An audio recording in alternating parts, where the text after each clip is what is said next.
एक बात बताइए, आप अभी ये वीडियो अपने फोन पर देख रहे हैं, है ना?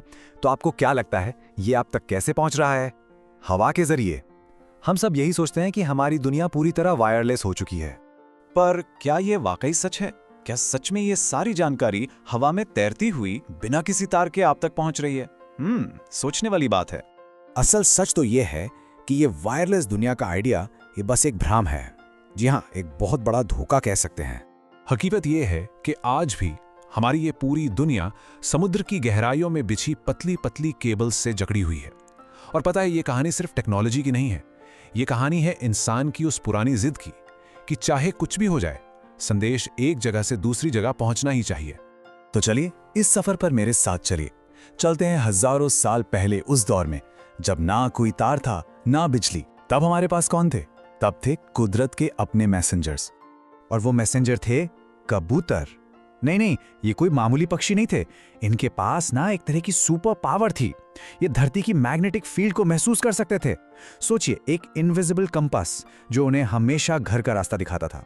आप उन्हें सैकड़ों मील दूर भी छोड़ आए, वो अपना रास्ता ढूंढ ही लेते थे। कमाल है ना? इसकी अहमियत को मुगल बादशाह जहांगीर ने भी समझा। उन्होंने तो बाकायदा कबूतरों को ट्रेन करने का पूरा सिस्टम बना दिया था ऑफिशियल मैसेजेस के लिए। और बात यहीं खत्म नहीं होती।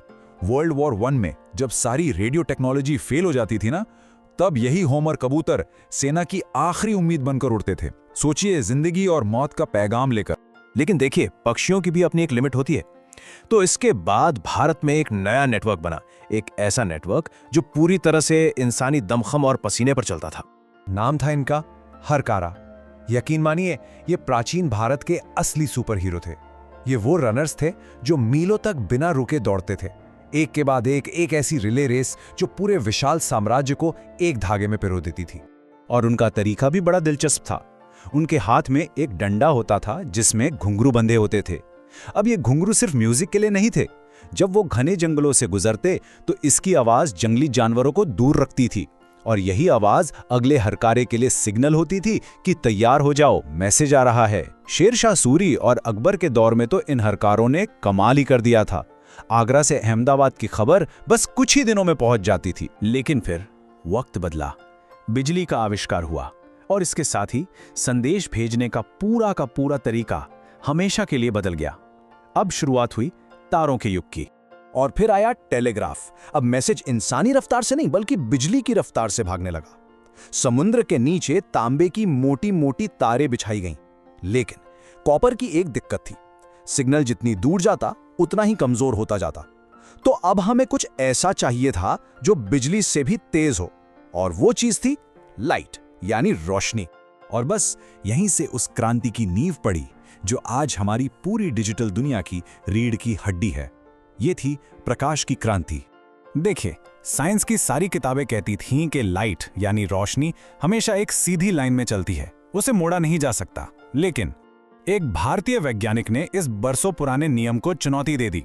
पंजाब के मोगा शहर में जन्मे डॉक्टर नरेंद्र सिंह कपानी।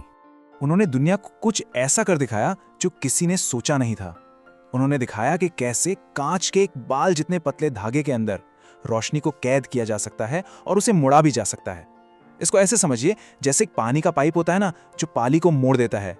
ठीक वैसे ही उन्होंने रोशनी को मोड़ना सिखा दिया एक कांच के पाइप के अंदर। इसी कमाल के सिद्धांत को हम जानते हैं टोटल इंटरनल रिफ्लेक्शन के नाम से। और दोस्तों, उनकी इसी शानदार खोज ने जन्म दिया फाइबर ऑप्टिक्स को, एक ऐसी टेक्नोलॉजी जो इंफॉर्मेशन को लाइट की स्पीड से, मतलब प्रकाश की गति से भेज सकती थी।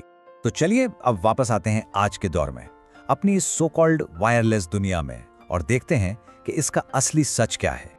आज की तारीख में समुद्र के नीचे लाखों किलोमीटर लंबी फाइबर ऑप्टिक केबल का जाल बिछा हुआ है। ये वही बाल से भी पतले कांच के धागे हैं जिनके अंदर लेजर की मदद से हमारा डेटा लाइट की स्पीड से दौड़ता है। आपको वो हरकारा याद है जिसे आगरा से अहमदाबाद जाने में कई दिन लग जाते थे?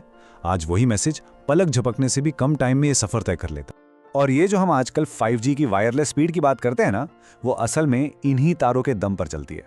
हवा में सिग्नल तो बस आपके फोन से नजदीकी टावर तक का एक छोटा सा रास्ता है। असली जादू तो जमीन के नीचे ही हो रहा है। आपके घर के पास जो 5G टावर लगा है वो नीचे जाकर इन्हीं फाइबर ऑप्टिक केबल से जुड़ जाता है, और फिर आपका डेटा रोशनी की किरणें बनकर इन्हीं केबल्स के जरिए पूरी दुनिया का चक्कर लगाता है। कभी सोचकर देखिएगा ये कितना बड़ा सच है। अगर डॉक्टर का पानी ने हमें रोशनी को मोड़ने का वो तरीका ना सिखाया होता तो आज का ये इंटरनेट, ये वीडियो जो आप देख रहे हैं, हमारी ये पूरी कनेक्टेड दुनिया, कुछ भी मुमकिन नहीं होता। तो देखा आपने, कबूतर के पंखों से लेकर रोशनी की किरणों तक हमारा सफर कितना लंबा और दिलचस्प रहा है।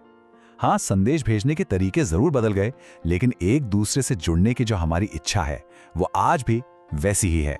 हम आज भी वही संदेश भेज रहे हैं। फर्क बस इतना है कि अब हमारी बातें और हमारी आवाज रोशनी बनकर सफर करती है। अगर आपको ये अनोखा सफर पसंद आया तो हमारे साथ जुड़े रहिएगा।